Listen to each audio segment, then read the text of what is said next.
tentu harus baca-baca. Semuanya harus ada persiapan. Insya Allah kita persiapan, insya Allah.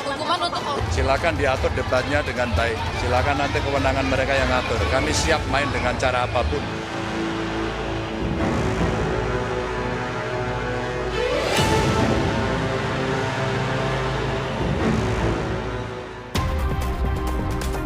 Terima kasih Anda masih bersama kami di Kompas Petang, saya Cynthia Rompas. Saudara calon Presiden nomor urut 2 Prabowo Subianto mengaku siap untuk menghadapi debat perdana yang digelar KPU esok dengan tema pemerintahan, penegakan hukum, hak asasi manusia, demokrasi.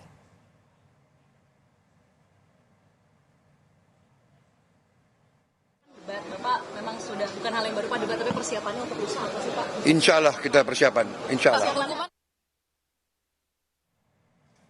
Capres nomor urut 3 Ganjar Pranowo juga siap untuk berdebat dengan cara atau format apapun. Ganjar mempersilahkan KPU untuk mengatur format debat. Silakan diatur debatnya dengan baik. Silakan nanti kewenangan mereka yang ngatur. Kami siap main dengan cara apapun. Sementara itu, Saudara calon Presiden nomor urut 1 Anies Baswedan mengaku mempersiapkan debat perdana di KPU dengan banyak membaca persoalan yang saat ini dirasa penting, terutama soal hukum, HAM, dan demokrasi. Belajar, membaca apa hal-hal yang hari ini dianggap penting terkait dengan persoalan hukum, HAM, terkait dengan demokrasi, tentu harus baca-baca. Itu yang kami kerjakan sekarang. Para kandidat sudah mempersiapkan diri beradu gagasan dalam debat perdana Pilpres yang digelar KPU besok. Gagasan seperti apa yang akan disampaikan saat debat nanti? Kita akan bahas bersama dengan para tim pemenangan ketiga pasangan. Sudah ada Ibu Nihayatul Wafiro, juru bicara Timnas Amin, dan juga Bung Roni Talapesi, Direktur Hukum TPN Ganjar Mahfud. Kami juga sudah mengundang perwakilan dari paslon nomor urut 2, namun belum ada yang bisa bergabung. Selamat sore Ibu Nini dan Bung Roni, terima kasih sudah bisa bergabung bersama kami di Kompas Petang. Selamat sore Cynthia, selamat sore Bu Nini. Baik. Selamat sore Mas Roni. Bu Nini, persiapan apa saja nih yang besok akan dilakukan ke Pak Anies dan juga Caimin? Jadi pada dasarnya yang perlu sangat dipersiapkan yang pertama adalah fisik, karena beliau berdua ini sama dengan paslon-paslon lain ya, tentunya ini kan muter Indonesia terus. Jadi kita pastikan tanggal 12 ini beliau berdua ada di Jakarta. Nah, itu yang paling penting karena jadwal beliau sangat full. Ya. Nah, kita memang dari tim meminta beliau berdua untuk 2 hari sebelum debat untuk beristirahat di Jakarta agar memang lebih fokus dalam menghadapi debat dan juga secara fisik lebih sehat ya, lebih bugar karena setelah berbulan-bulan ini muter terus. Dan seperti katakan oleh Pak Anies ini orangnya memang pembelajar. Kalau di dalam pesawat pun beliau juga tetap membaca dan menulis. Jadi beliau tetap melakukan kegiatan yang seperti biasa, yaitu membaca untuk menambah ini. Pada dasarnya kami percaya dan yakin kalau paslon kami ini memang ready untuk seluruh debat, rangkaian debat selama 5 kali debat ini, Mbak. Baik, saya ke Bung Roni. Persiapan sudah ada yang khususkah untuk menghadapi debat besok, Bung Roni? Iya, Mbak Cynthia, sebenarnya tidak ada persiapan khusus karena tema besok itu sudah dilakukan sehari-hari oleh Pak Ganjar dan Pak Mahfud. Mungkin nanti ada penonjolan nanti akan disampaikan oleh Pak Ganjar dan Pak Mahfud. Yang terpenting adalah stamina dan kesehatan ya. Karena tadi yang saya sampaikan bahwa isu soal hukum, soal demokrasi, soal pemerintahan, latar belakang dari Pak Ganjar, bagaimana beliau membangun tradisi budaya anti korupsi di Jawa Tengah, dengan ada program 29 desa anti korupsi, kemudian juga pun ada program yang di tingkatan sekolah, masukin kurikulum budaya anti korupsi, dan juga Pak Ganjar mendapatkan penghargaan di KPK, karena tingkat keberhasilan terhadap pencegahan korupsi itu dianggap berhasil di Jawa Tengah. Kalau kita lihat Pak Mahfud dalam rekam jejak beliau sebagai Menko Polhukam mengawal kasus-kasus korupsi, kita lihat contohnya Jiwasraya, Asabri, dan masih banyak kasus-kasus yang lain ya, seperti kalau kemarin kasusnya Rafael, yang ada di Kementerian Keuangan. Jadi sebenarnya bahwa tema besok ini sudah familiar oleh Ganjar Mahfud, dan mereka sudah buktikan bahwa mereka sudah melakukan pencegahan korupsi, kemudian membangun demokrasi, kemudian tata kelola pemerintahan yang baik. Seperti itu, Mbak Sinti. Bu Nini, kalau dari Timnas Amin sendiri ini nanti gagasan yang paling utama akan disampaikan dalam debat besok apa? Karena kita tahu temanya adalah pemerintahan, hukum, HAM, pemberantasan korupsi, penguatan demokrasi, dan juga peningkatan layanan publik dan kerukunan warga. Ya, kalau gagasan utamanya disampaikan sekarang ya nggak surprise lagi dong Mbak Cynthia. Bayangannya mungkin? Jadi, tentu pasti kita sudah punya key poinnya ya, untuk dalam debat itu akan ada faktor apa yang akan menjadi kunci dan key point dari paslon kami. Cuman tentu tidak elok kalau kita sampaikan sekarang karena nggak surprise. Tapi yang jelas ini Pak Muhaimin dan Pak Anies ini sudah punya pengalaman yang cukup panjang, baik beliau berdua, Pak Anies ini sudah di eksekutif, Pak Muhaimin sudah malah melintang di legislatif, jadi mereka cukup paham dan juga dengan peraturan undang-undang yang ada, terutama Pak Muhaimin juga cukup paham karena seluruh undang-undang yang ada ini kan munculnya atau disahkannya di DPR, jadi Pak Muhaimin cukup paham pada posisi itu karena posisi beliau sekarang adalah wakil ketua di DPR. Dan Pak Anies dengan pengalamannya yang luar biasa di DKI selama 1 periode ini bukan yang kaleng-kaleng ya, karena banyak hal yang dilakukan, banyak terobosan-terobosan yang dilakukan dan ini pasti akan mempengaruhi. Jadi secara general, secara umum paslon kami sudah sangat siap, baik secara materi maupun fisiknya insya Allah sudah cukup siap untuk menghadapi debat besok. Oke, saya ke Bung Roni. Bung Roni, ini kan indeks persepsi korupsi kita dinilai anjlok, terburuk sepanjang reformasi. Apakah ada kunci ataupun gagasan yang mungkin nanti akan diutamakan oleh pasangan Ganjar Mahfud? Ya, terima kasih Mbak Cynthia, bahwa apa yang menjadi kekurangan itu akan kita perbaiki. Dan apa yang menjadi kelebihan di pemerintahan Jokowi itu akan kita teruskan.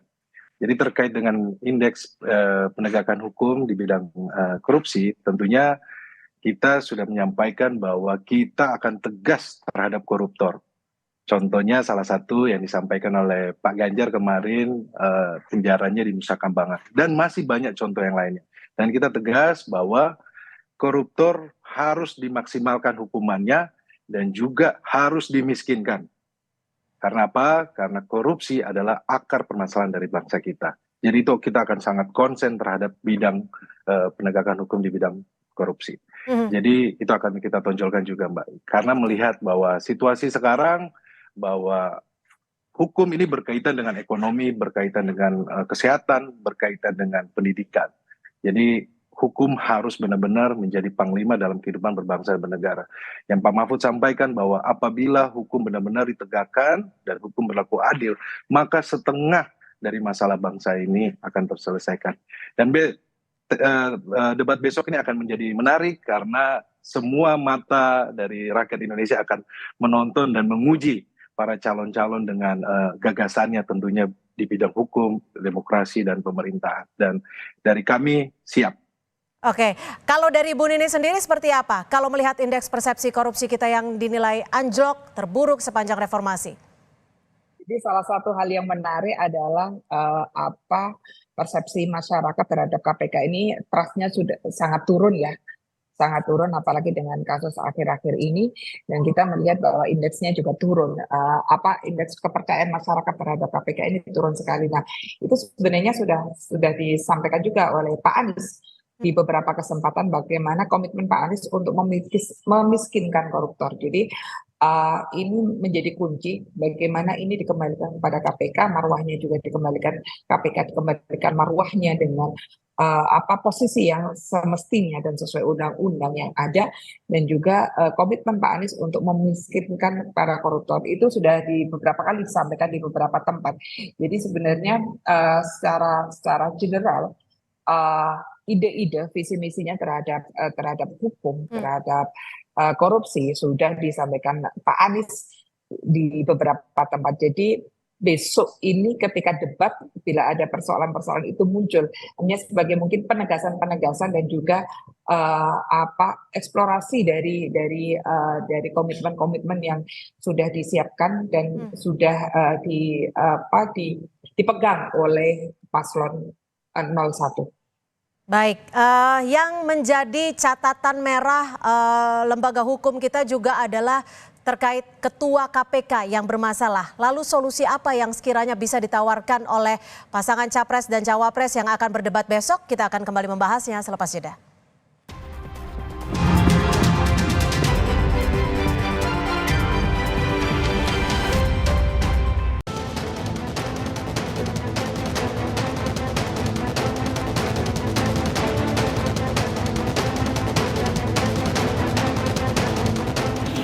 Tentu harus baca-baca, semuanya harus ada persiapan.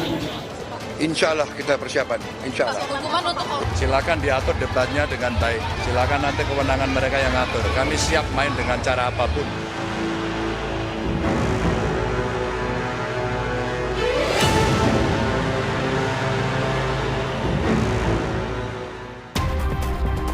Terima kasih Anda masih bersama kami, Saudara. Besok menjadi debat pertama bagi pasangan Capres-Cawapres. Lalu jurus Capres hadapi debat soal korupsi dan HAM seperti apa? Kita masih bersama dengan Ibu Nihayatul Wafiro dan juga Bung Roni Talapesi dari TPN Ganjar Mahfud dan juga dari Timnas Amin. Kami juga sudah berupaya untuk menghubungi perwakilan dari paslon nomor urut 2, namun belum ada yang bisa bergabung. Saya akan ke Ibu Nini terlebih dahulu. Ibu Nini, catatan merah di KPK ini kan menjadi pembahasan berulang-ulang. Ketua KPK bermasalah. Adakah solusi yang ditawarkan dari pasangan Timnas Amin ini? Jadi sebenarnya apa yang terjadi di KPK ini menjadi keprihatinan kita bersama dan juga menjadi teguran dan juga evaluasi bagi kita bagaimana penegakan hukum. Jadi sebenarnya Pak Anies ini kan pernah jadi komite etik di KPK. Jadi sebenarnya beliau tahu betul bagaimana sebenarnya etika yang ada di KPK itu standarnya cukup tinggi, sehingga Pak Anies menegaskan bahwa hukum ini penegakannya harus menghadirkan rasa keadilan bagi semuanya, dan tentu sebagai lembaga ini seluruh yang ada di KPK itu harus benar-benar menjaga yang namanya etika yang standarnya tinggi dan prinsip-prinsip good governance. Jadi kita harus kembali bagaimana mengembalikan marwah KPK dan menegakkan etika yang ada di KPK, karena sebenarnya etika yang ada di KPK itu sudah standarnya cukup tinggi, namun ada pihak-pihak yang tidak mengikuti standar tersebut. Etikanya, standarnya menjadi turun. Nah, ini harus kita kembalikan, bagaimana etika yang ada itu harus dilaksanakan. Siasatnya akan seperti apa jika memang itu dibawa ke pemimpinan Timnas Amin? Tentu kita akan kembalikan lagi tentang bagaimana prinsip dasarnya KPK ya, prinsip dasarnya seperti apa dan standarnya yang ada seperti apa. Ya, standarnya dan hukum yang ada sudah cukup bagus, tapi bagaimana sebenarnya ada celah-celah yang memungkinkan orang tidak melaksanakan itu. Jadi perlu kita evaluasi bagaimana celah-celah itu bisa dilanggar dan bagaimana kita bisa menutup celah-celah itu dengan lebih baik lagi. Nah, ini yang penegakan hukumnya seperti apa. Jadi kita tidak bisa tebang pilih dengan adanya kasus ini. Kita harus meyakini, kita harus semakin strict bagaimana orang punya potensi untuk melakukan seperti itu, dan semua orang harus juga mematuhi hukum yang ada dengan standar yang ada. Sudah bergabung bersama kami. Ya. Baik, sudah bergabung juga bersama kami Bung Aceh. Kalau Bung Aceh sendiri melihat catatan merah di KPK, ketua KPK-nya bermasalah, solusi apa yang kiranya ditawarkan? Ya, tentu saya kira kan ada mekanisme yang bisa menegaskan pemberantasan korupsi di internal KPK sendiri. Jika memang sudah ditemukan ada dinilai melanggar hukum, tentu ya saya kira jelas sekali kan Presiden Jokowi jelas sudah memberhentikan yang bersangkutan sebagai ketua KPK, gitu ya. Nah, jadi komitmen kami terhadap pemberantasan korupsi saya kira tidak perlu dilakukan lah ya. Nah, secara tegas tentu bagi kami siapapun yang melanggar dan melakukan tindakan korupsi ya harus ditindak sesuai dengan mekanisme hukum yang berlaku begitu. Termasuk saya kira soal bagaimana memastikan agar KPK bekerja secara profesional untuk menegakkan aturan-aturan terkait dengan pemberantasan korupsi itu gitu. Oke. Jadi saya kira kalau Pak Prabowo jelas selama ini menyatakan sikap yang cukup tegas terkait dengan pemberantasan korupsi itu. Baik, sebelum saya ke Bung Roni, kita juga tahu bahwa sebelum debat Capres digelar ini Direktur Amnesty International meminta KPU agar 3 isu HAM utama menjadi materi debat Capres pertama yang akan digelar Selasa malam. Ini kami menyampaikan 3 agenda hak asasi manusia yang kami usulkan agar masuk di dalam agenda debat Capres dan Cawapres. Yang pertama adalah berkaitan dengan kebebasan berekspresi. Tadi kami sampaikan bahwa kebebasan ekspresi ini sudah sangat genting di Indonesia, sudah banyak sekali kasus-kasus yang terjadi, bahkan jumlahnya mencapai 400-an kasus dari mulai kebebasan berekspresi di Papua sampai dengan yang baru-baru ini terjadi terhadap seniman Butet Kertarejasa dan Agus Nur.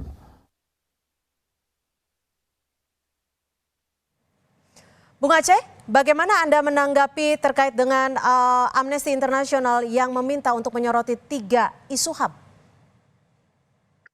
Ya, saya kira isu HAM juga menjadi concern kami ya.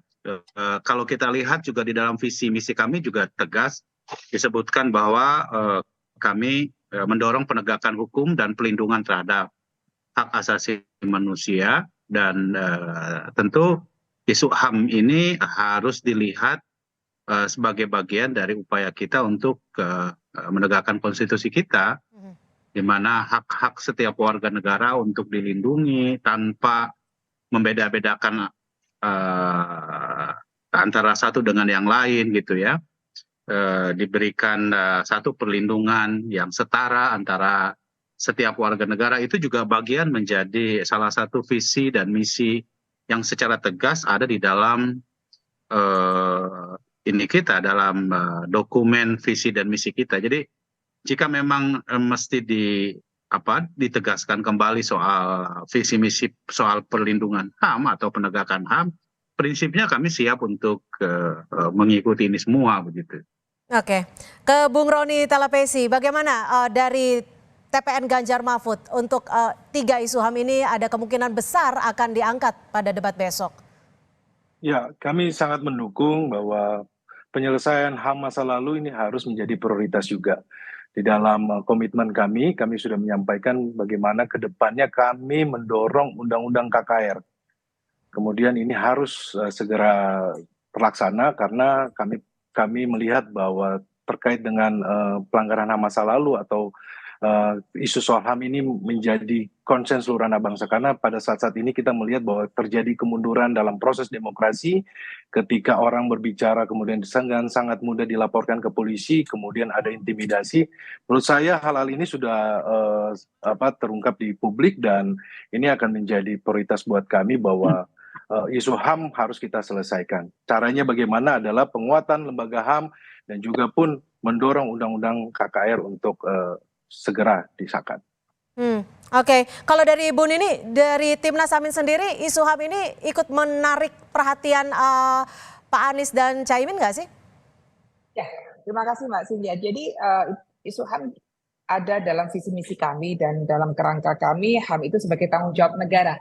HAM itu menjadi tanggung jawab negara dan negara punya kewajiban perlindungan, penghormatan, dan pemenuhan atas hak asasi manusia. Jadi jelas pada standpoint kami bahwa ini negara yang punya tanggung jawab untuk melindungi hak asasi manusia, ini negara punya tanggung jawab.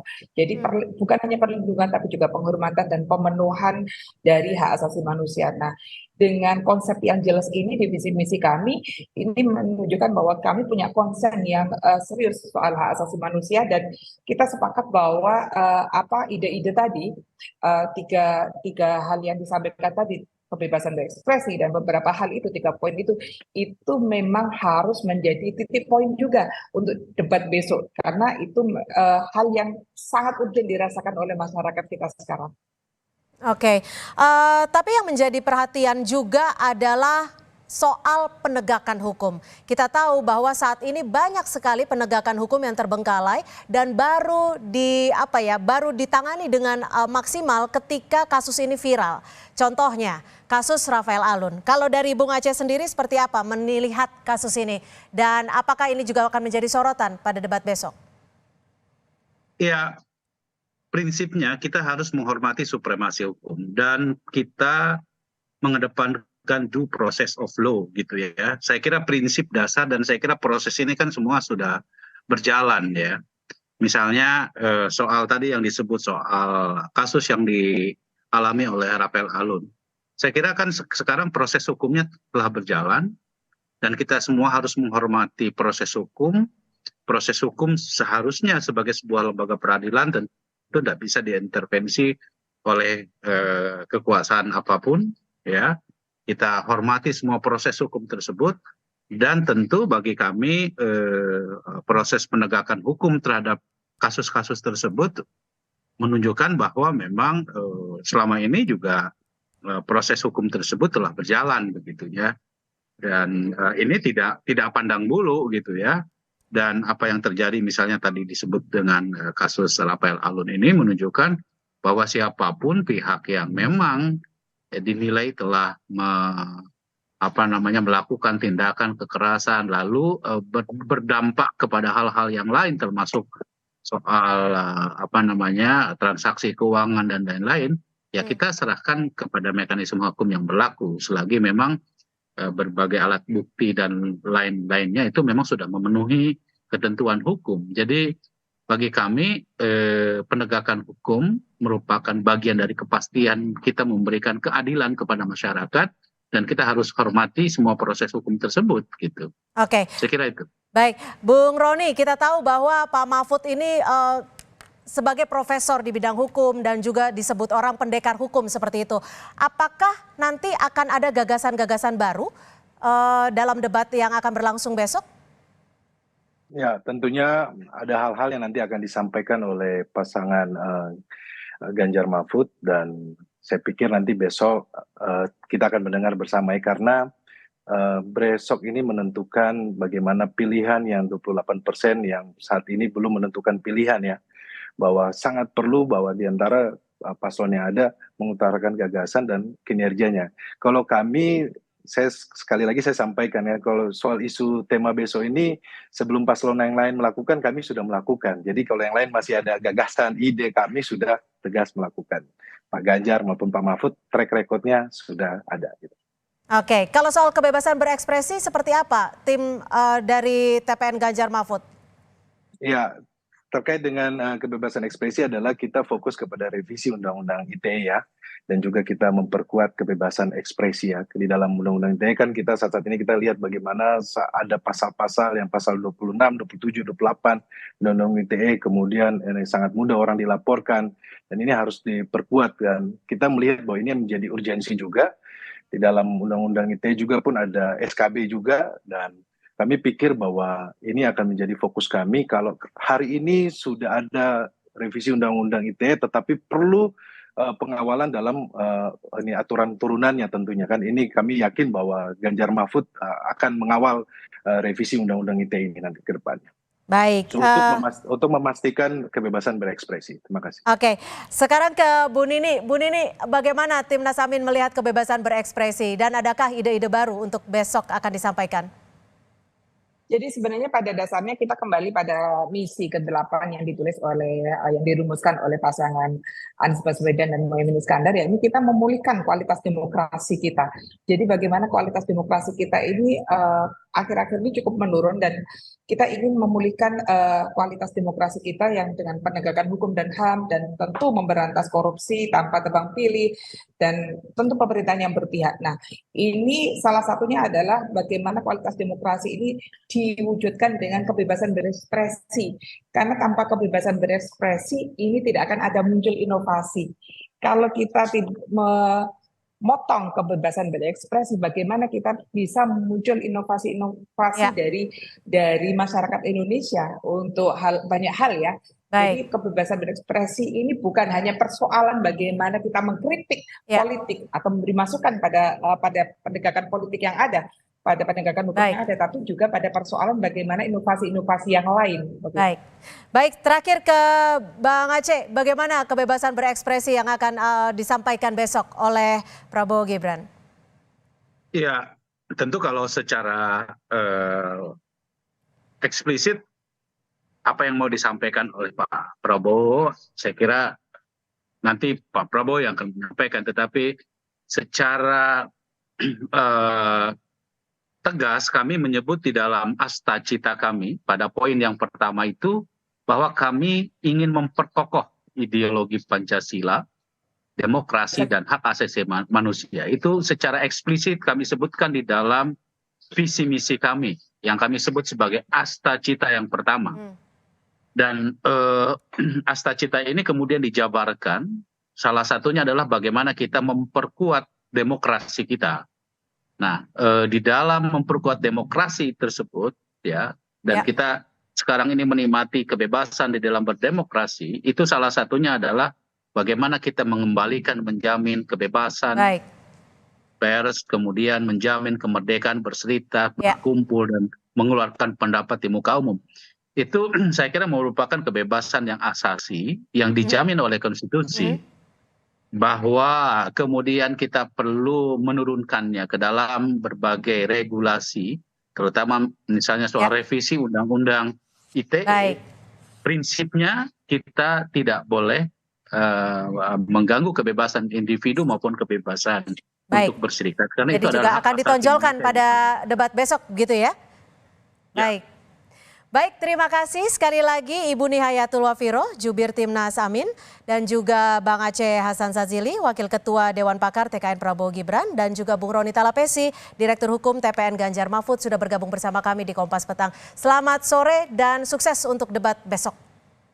Terima kasih. Terima kasih.